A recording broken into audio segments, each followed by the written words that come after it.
ఒక్కసారి భారతీయ జనతా పార్టీ పాత్ర కూడా మనం తెలంగాణ ఉద్యమంలో చూడాల్సిన అవసరం ఉన్నది. భారతీయ జనతా పార్టీ ఫస్ట్ నుంచి మీరు చెప్పినట్టు we believe in smaller states.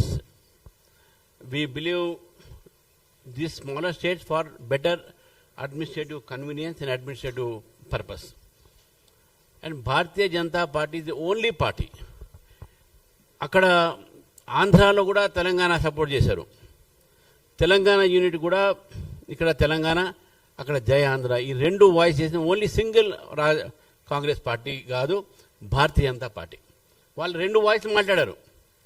Andhra సభ్యులు కాంగ్రెస్ పార్టీ పార్లమెంట్లో పెప్పర్ స్ప్రే వేశారు. కాంగ్రెస్ పార్టీ యాక్షన్ తీసుకోలే. కానీ మా నాయకులు అక్కడ హరిబాబు గారు, ఆ రోజు ఇక్కడ కిషన్ రెడ్డి గారు, వీళ్ళిద్దరూ ఆ రోజు ఒకటే వాయిస్తోని ఎంటైర్ తెలుగు వాళ్ళందరూ కూడా ఎస్ తెలంగాణ అని చెప్పి బీజేపీ మాత్రమే.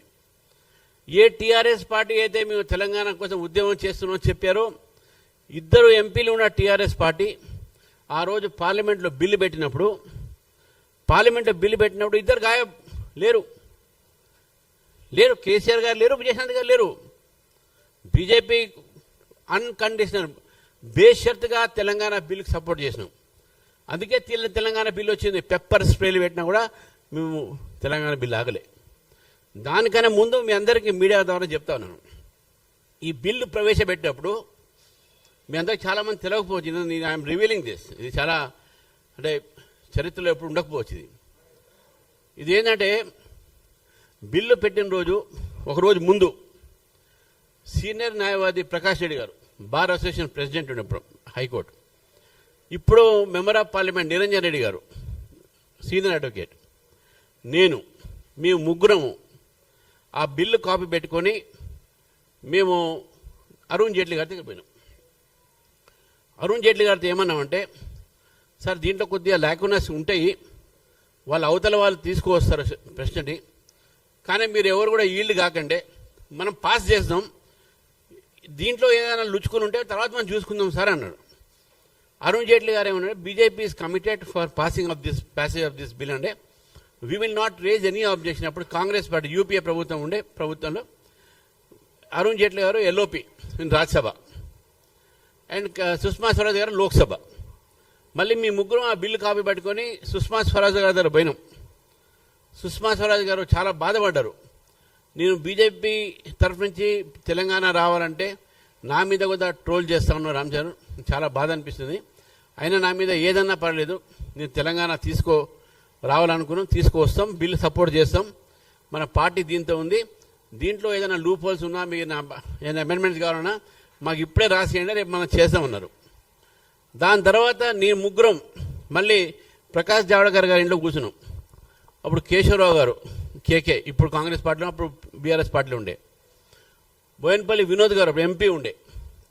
మీ ముగ్గురం ప్రకాష్ జావడేకర్ గారి ఇంట్లో రాత్రి 1 o'clock, next day it is going to be place before parliament.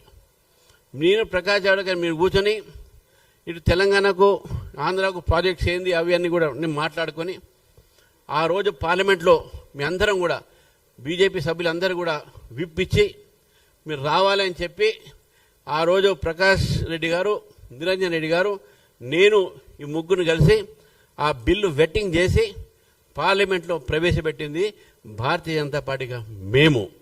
మొత్తం బేషరతుగా సపోర్ట్ చేసింది మేము. సుష్మా స్వరాజ్ గారు మాట్లాడారు, ఏ పేపర్ స్ప్రే పెట్టినా కూడా ఆ రోజు పార్లమెంట్లో మన ఆ రోజు బిల్ పాస్ అయింది, తెలంగాణ వచ్చింది.